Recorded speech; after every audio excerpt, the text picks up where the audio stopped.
I'm Dr. Latoya Linton-Frazier. I'm a staff cardiac electrophysiologist here at Mon General.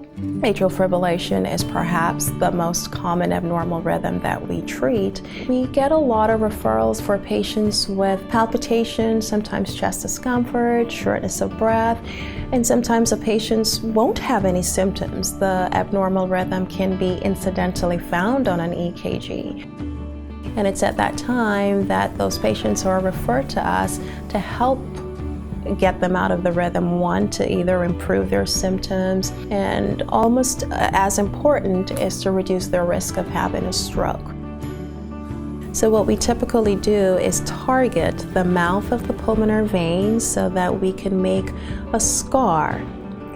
And so there are two approaches. You can either do what's called radiofrequency, which is a point-by-point burning, quote-unquote, technique, or cryoablation, where you deliver a cold source.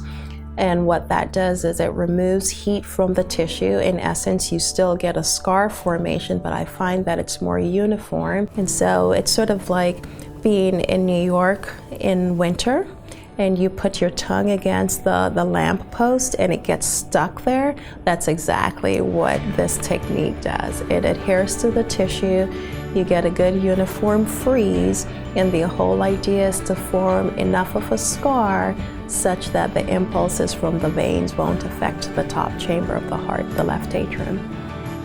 There are things that as patients we can help to control. Obesity is linked to atrial fibrillation, obstructive sleep apnea is linked to atrial fibrillation, poorly controlled blood pressures, inactivity, things like that. So those are obvious things that we can control. Certainly we can't control our genetics.